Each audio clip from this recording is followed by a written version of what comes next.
आग्रा येथील लाल किल्ल्यावर छत्रपती शिवरायांची जयंती साजरी होणार आहे। या ठिकाणी बघू शकता की आग्रा किल्ल्यासमोर हे दृश्य आहे। नाशिक ढोल या ठिकाणी तैनात आहे। या ढोलच्या निनादात या ठिकाणी शिवजयंतीला आता थोड्याच वेळात सुरुवात होणार आहे। राज्याचे उपमुख्यमंत्री देवेंद्र फडणवीस या ठिकाणी येथील, तसेच राज्याचे उपमुख्यमंत्री एकनाथ शिंदे या ठिकाणी येथील, तसेच राजस्थानचे राज्यपाल हरिभाऊ बागडे या ठिकाणी या शिवजयंती उत्सव समितीला या ठिकाणी उपस्थित राहणार आहेत। आपण बघू शकता की मोठ्या दिमागात या ठिकाणी शिवजयंती साजरी केली जाणार आहे। या ठिकाणी थोड्याच वेळा जय भवानी जय शिवरायाच्या घोषणा या ठिकाणी नेतील, परंतु या ठिकाणचे दृश्य अगदी आता वातावरण भगवमय झालेलं आहे। या ठिकाणचे जे अजिंक्य देवगिरी प्रतिष्ठान जे छत्रपती संभाजीनगरचे आहे त्याचे संयोजक विनोद पाटील हे या शिवजयंतीचा उत्साह या ठिकाणी तयारी करत असतात।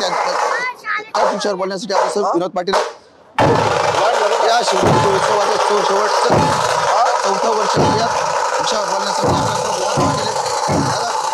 गेल्या 4 वर्षांचा 4थं वर्ष आहे। 4थं वर्ष आहे शिवजयंती उत्सवाची कशी तयारी आहे, कोण कोण येणार आहे? उत्सवाचं शेवट 4थं वर्ष आहे।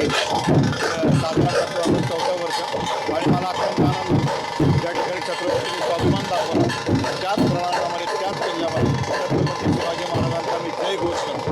आपण बघितलं तर संबंध येतो स्थानात शिवभक्ती या ठिकाणी जागेची मर्यादा मी सगळ्यांची माफी मागितली, सगळ्यांना आणू शकत, परंतु 1 कोटीपेक्षा अधिक शिवभक्त ऑनलाईन हा कार्यक्रम करतात।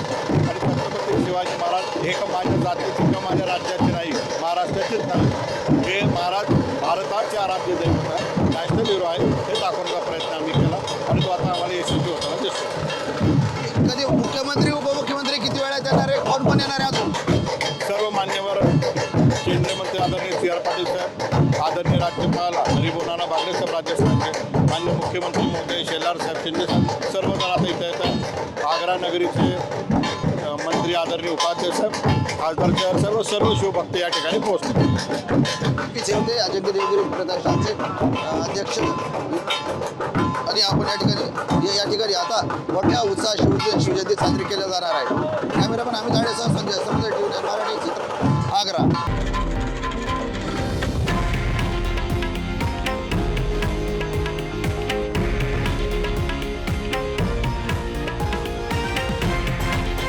हे आहे देशातील नंबर 1 न्यूज नेटवर्क आणि आपण पाहत आहात TV9 मराठी, एकमेव।